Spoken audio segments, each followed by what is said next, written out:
25-26 सीटें कितनी आई उसकी, तेजस्वी जी की बुरी तरह से हारे। हरियाणा के सदन में भी ये मुद्दा उठा इस बार। जी, मैंने सदन में भी कहा था हाँ। कि आपको जनता ने नकार चुका, अब ये वोट चोरी मत करो, जनता में जाकर जनता से माफी मांगो जो आपने 10 साल राज किया। और हम तीसरी बार सरकार बनाई और बहुमत से बनाई है। जब हुड्डा साहब आप तीसरी बार चुनाव आपके नेतृत्व में लड़ा गया तो आप 15 सीटों पर रह गए, तो फैसला कौन करता है? उस समय तो आप ही चीफ मिनिस्टर थे जब चुनाव हुआ 2014 में। वोट चोरी तो उस टाइम आपने नहीं कहा और ना चोरी हुई थी। और मोदी जी पहली बार 2014 में प्रधानमंत्री बने जब कांग्रेस की सरकार थी, मोदी जी पूर्ण बहुमत से बने, तो फिर वोट चोरी कहां होगी? तो ये एक बहाना है जनता में, जनता की सही मुद्दों की आप आवाज उठाओ। और विपक्ष यदि मजबूत होगा तो सत्ता पक्ष भी कंट्रोल में चलेगा। और प्रजातंत्र में विपक्ष का अच्छे मुद्दे उठाना और सच्चे मुद्दे उठाना और जनता की हक की आवाज लड़ाना, उसमें सबसे अच्छा काम मैं मानता हूं। वोट चोरी पर चर्चा जो हो रही थी उसको लेकर भी विपक्ष ने कहा कि हरियाणा की विधानसभा में चर्चा क्यों हो, क्या यहाँ प्रस्ताव लाया जा सकता है, तमाम तरह की बातें। वंदे मातरम को लेकर भी हमने खूब देखा कि इस तरह से नारेबाजी हुई, नेम किए गए कुछ विधायक, तो खूब हंगामेदार रहा इस बार का सत्र। आप एक बात बताइए, ये अविश्वास प्रस्ताव लाने का हरियाणा की जनता क्या कहेगी? मैंने अपने राजनीतिक जीवन में ऐसा नहीं देखा कि एक पार्टी की सरकार बहुमत में हो और 14 महीने में अविश्वास प्रस्ताव लाए। मैंने विधानसभा में भी कहा, मैं एक सीनियर नाम नहीं लूंगा, सीनियर लीडर कांग्रेस के से बात करी, मैंने कहा भाई तुम ये अविश्वास प्रस्ताव लाए क्यों? तो उसने कहा कम से कम बोलने का तो मौका मिलेगा 15-20 मिनट सदन में। अरे बोलने के लिए यार वैसे बोल लेते अविश्वास प्रस्ताव लाकर, फिर अविश्वास प्रस्ताव पे बहस भी नहीं हुई, पूरी बहस करवा के वे चले गए, वोटिंग भी नहीं हुई, वोटिंग से पहले निकल गए। ये जनता के साथ क्या कर रहे हैं? आप असली मुद्दों पे आते तो जनता को कम से कम जवाब देते, कहते अविश्वास प्रस्ताव किस बात का अविश्वास प्रस्ताव? भाई 2-3 दलों की सरकार हो, चलो मैं मानता हूं अंदर खाने किसी की सेटिंग हो रही हो कि भाई हम साथ छोड़ जाएंगे सदन में, सरकार गिर जाएगी। अरे ये तो पूर्ण बहुमत की सरकार है। अब तो विधानसभा में जिस पार्टी का है, चाहे वो उस पार्टी से नाराज भी हो विधायक, यदि सदन में विश्वास जताएगा तो उसको पार्टी के हक में हाथ खड़ा करना पड़ेगा, वरना उसकी सदस्यता चली जाएगी। राव साहब, विपक्ष ये कह रहा था कि हम आईना दिखा रहे हैं सरकार को, क्योंकि जन सरोकार के काम नहीं हो रहे हैं, जन भावना के खिलाफ है सरकार। और मुद्दों पर चर्चा वाला बात भी अपने आप में वैलिड है कि समय मिल जाता है विपक्ष को। जनता की भावनाओं के खिलाफ सरकार है, जनता ने ही तो सरकार बनाई है, भावना के खिलाफ। और भावना तो 5 साल के बाद जनता ही बताएगी कि हमें 14 महीने के लिए सरकार बनाई है क्या? जनता ने 5 साल का मैंडेट दिया है। 5 साल के बाद ही जनता को फैसला कर सकती है कि हमने गलती करी थी सरकार बना के या हमने अच्छा काम किया था। 14 महीने में किसी का अधिकार नहीं है कि आप मैंडेट को बदल दो कि जनता आपसे खिलाफ है। और कांग्रेस वाले ये कहने वाले कौन है कि जनता आपके खिलाफ है?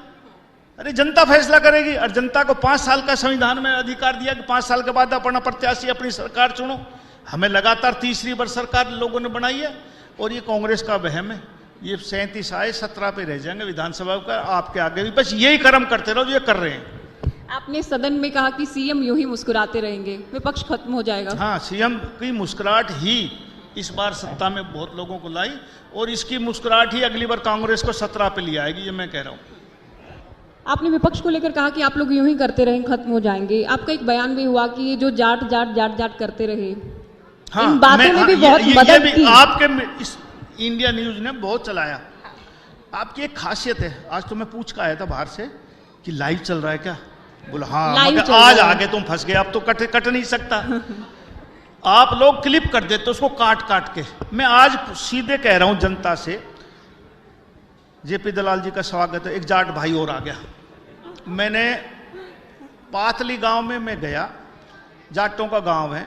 मैंने पिछले योजना में 14 से 19 तक तकरीबन जो उनने काम कहा, छोटा सा गांव है, 8-10 करोड़ के काम किए होंगे मैंने। ऐसे मैंने दौलताबाद की कही कि मैंने 15 करोड़ रुपए पिछली योजना में लगाए। मैं वहां तो वोट कहा शायद 300-400, 164 वोट आई थी। बाद में मेरे गांव वालों ने बताया भाई 300 ना थी, 164 दी थी।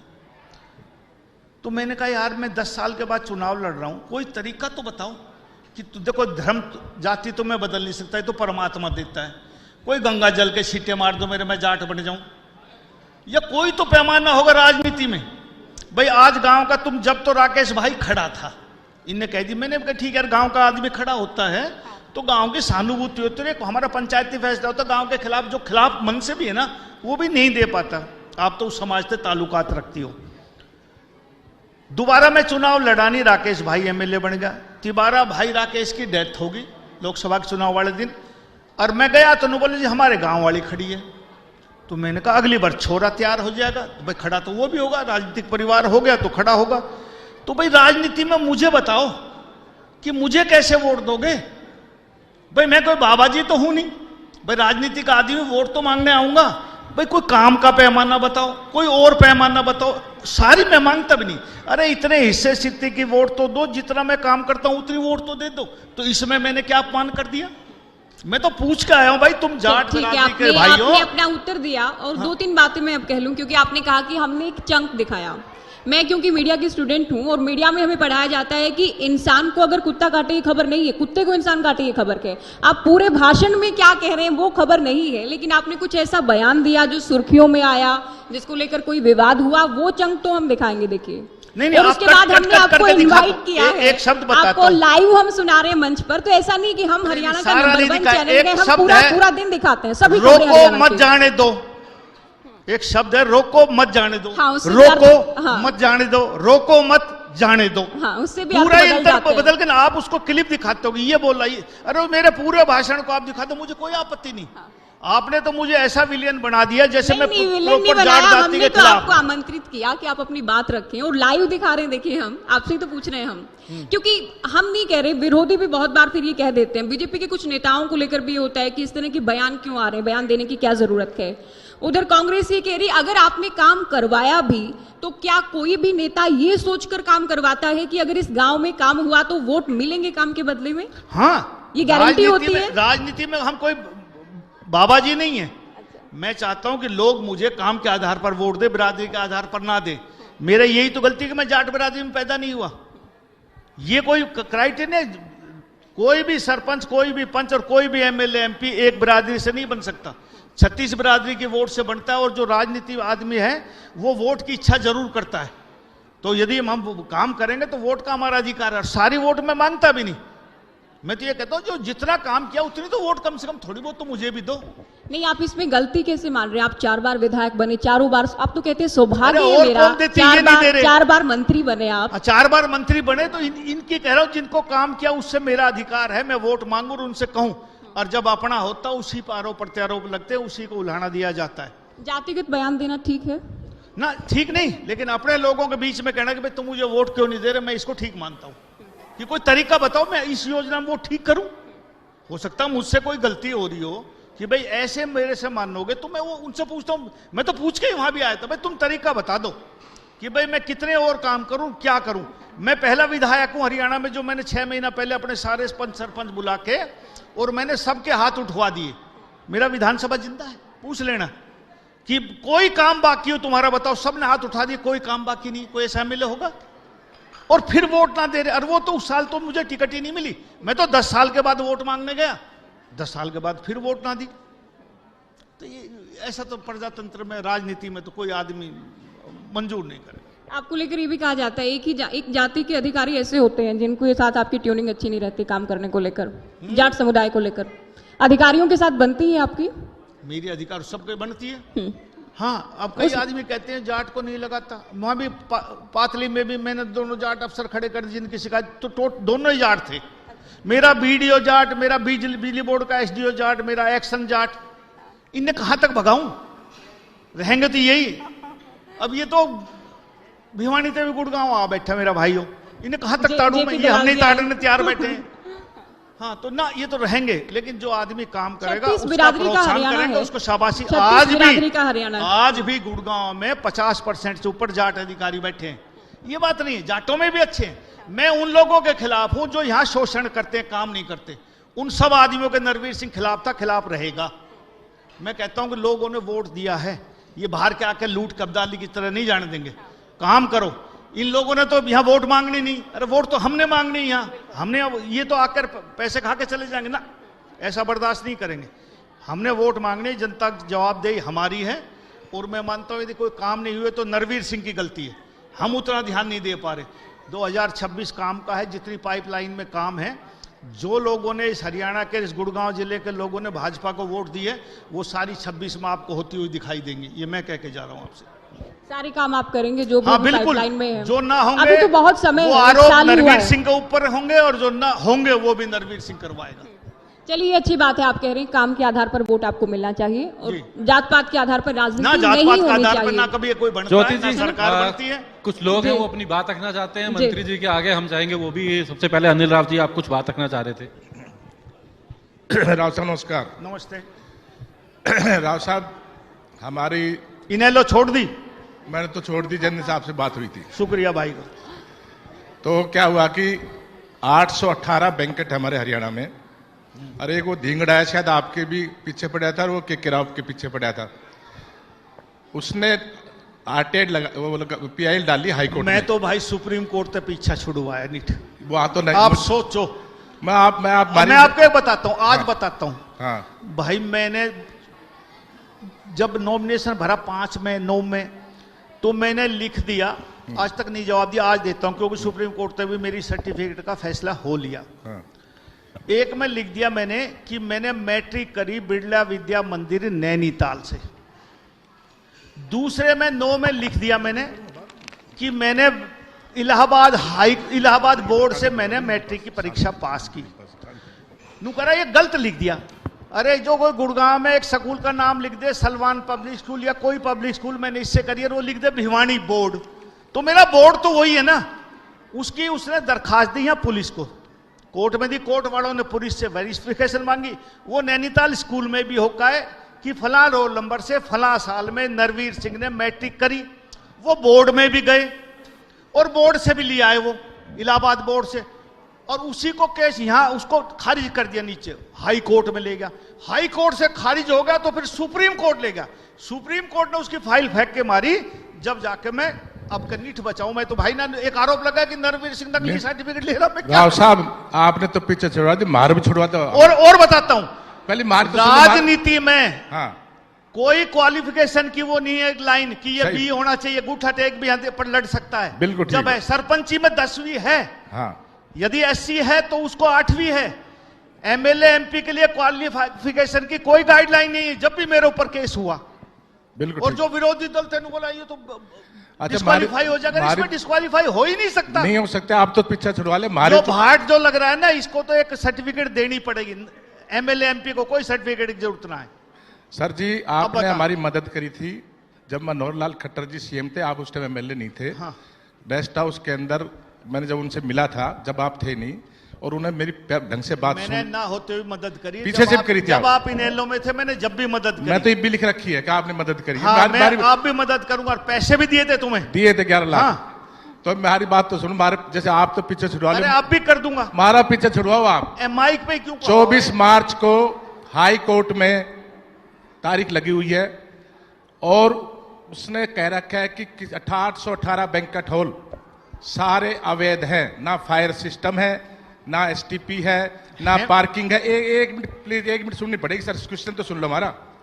मेरे आप ही काम करोगे हमारा।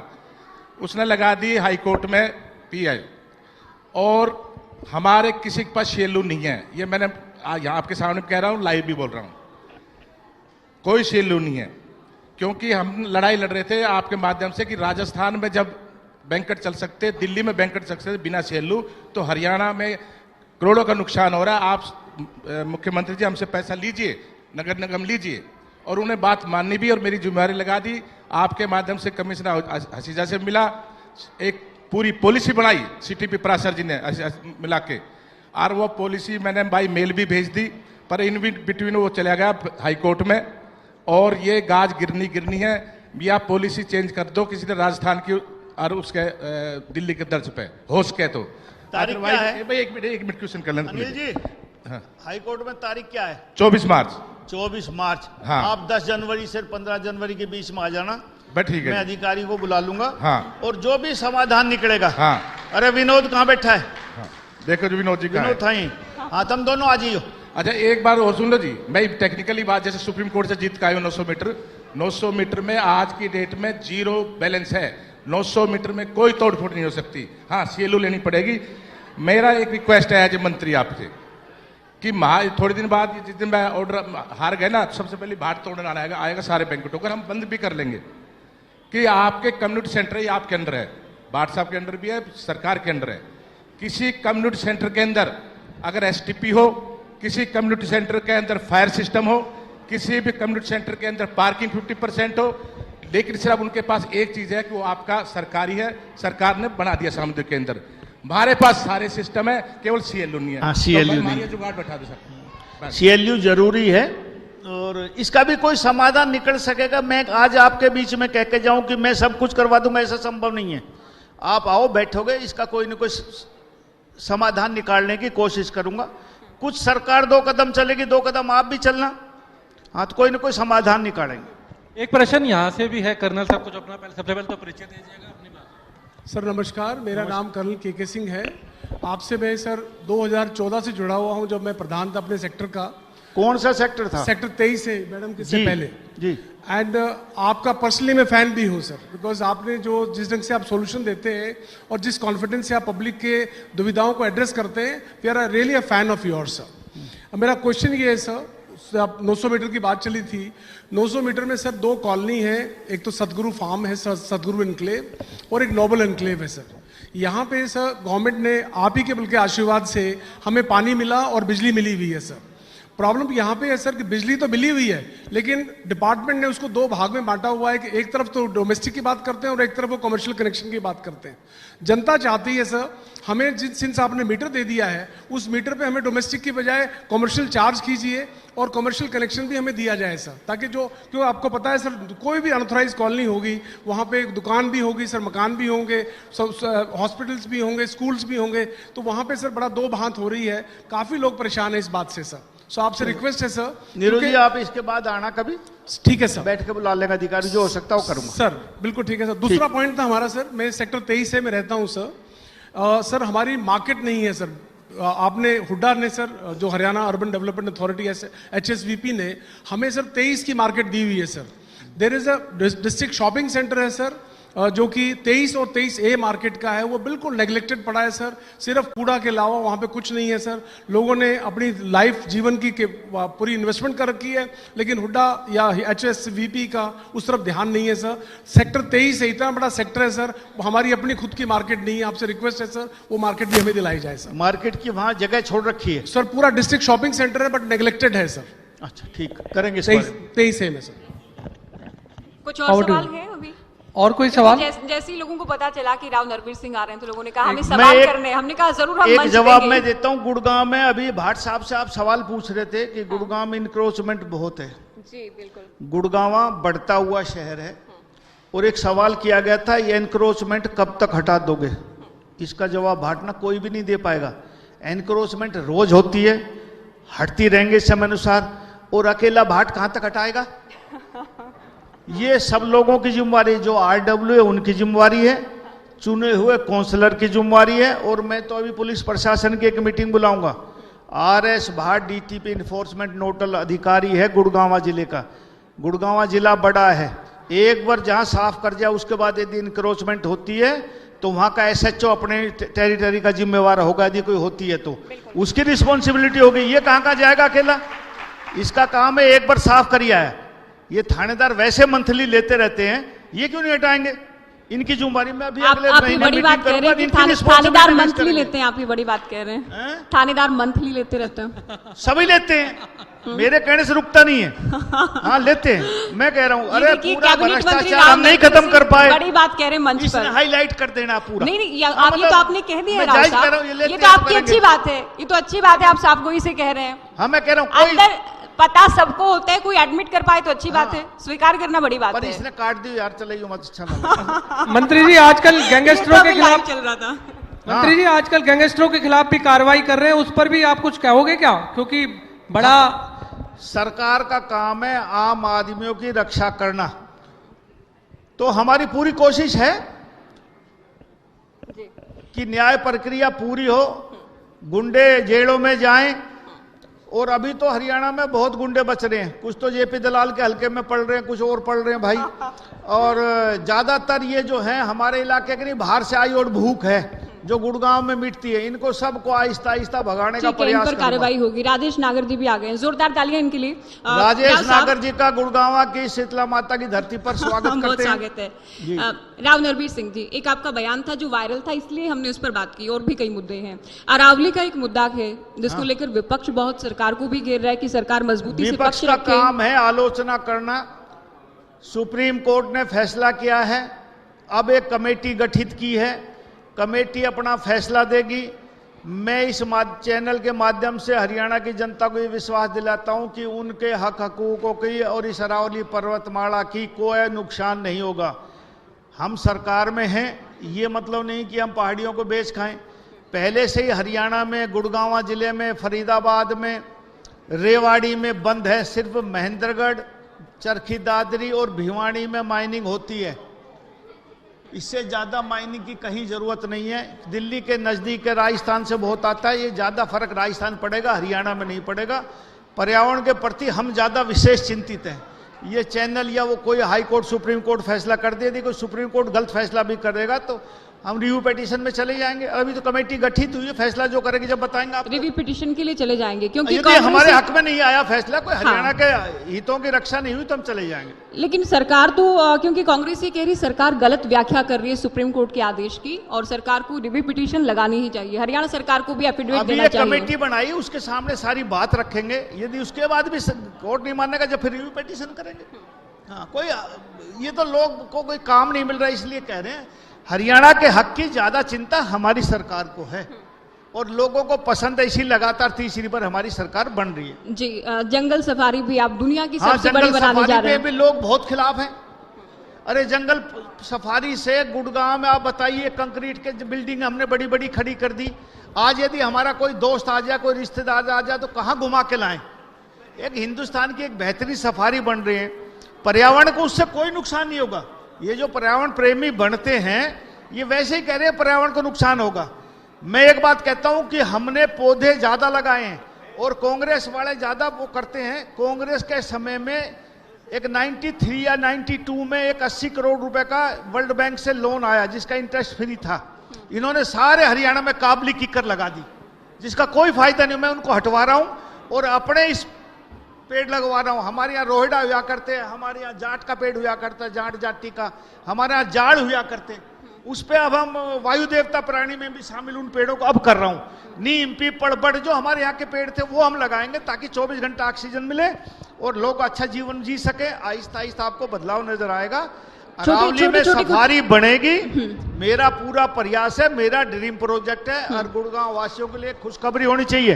एक अच्छी चीज आ रही है और मैं जामनगर में वनतारा में होकर आया हूं 2 बार। एक बार मुख्यमंत्री जी को और पूर्व मुख्यमंत्री जी को भी लेकर गया, एक बार पहले होकर आया।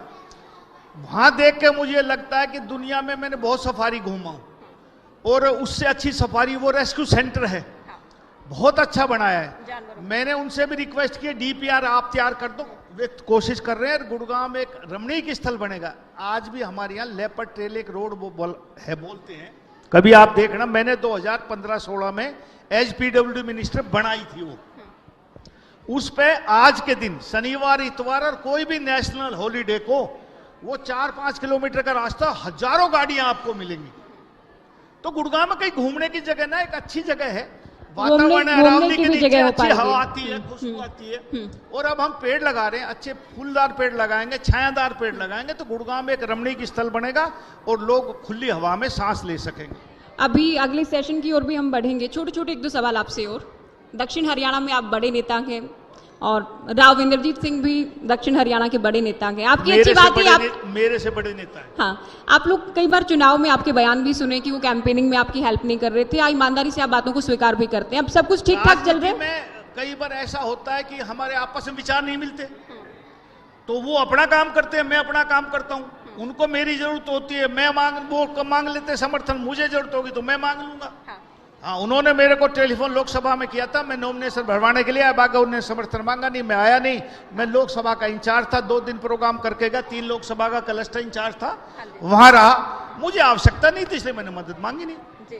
चलिए, बहुत शुक्रिया, आप मंच पर आए, आपने सभी सवालों का जवाब दिए, जो जो मुद्दे हैं तमाम उन पर आपसे बात की, जो एक वायरल बस हुआ क्लिप था बयान, काट उस के पर मत भी चलाया बात हुई। करो, बाकी कभी बुला लो, मैं आ जाऊंगा, हर नहीं, सवाल का जवाब हम दूंगा। जो चलाते सही चलाते हैं, नरवीर साहब आप जानते हैं, हरियाणा का नंबर 1 चैनल है इंडिया न्यूज हरियाणा, लोगों के भरोसे से बना गए, लोग हाँ, भरोसा करते अरे हैं। भरोसे से बना, ऐसे ही चलोगे, पंजाब केसरी भी 1 नंबर पे था। नहीं देखिए, हाँ, चलिए वो ना, तो ऐसा हम मत अलग चलाओ, किसी क्लिप मंच काट की काट बात के। नहीं करेंगे, हम इंडिया न्यूज हरियाणा की बात करें। बहुत शुक्रिया, आपने हमें वक्त दिया, तमाम सवालों पर आपने जवाब दिए, बहुत बेबाकी से, बहुत शुक्रिया। बहुत शुक्रिया राव नरबीर जी। मैं चाहूंगी सर आप मंच पर ही रहें, सर आप मंच पर ही रहें, और मैं जीएवी इंटरनेशनल, तो मंच पर राव नरबीर जी को यहां पर कंपनी देने के लिए जेपी दलाल जी भी मंच पर मौजूद हैं, और जोरदार तालियां बजती रहनी चाहिए इस बेमिसाल जोड़ी के लिए। और मैं आपको मंच पर ही रोकना चाहूंगी, क्योंकि मैं जीएवी इंटरनेशनल स्कूल के बच्चों को मंच पर आमंत्रित करूंगी, बच्चे जिन्होंने पर्यावरण को लेकर एक बेहद ही खास संदेश अपनी खूबसूरत परफॉर्मेंस के जरिए दिया, जहां उन्होंने बताया कि हमें पॉल्यूशन को किस तरह से रोकना है, और उस पॉल्यूशन, बढ़ते पॉल्यूशन की वजह से कितने लोगों की जिंदगी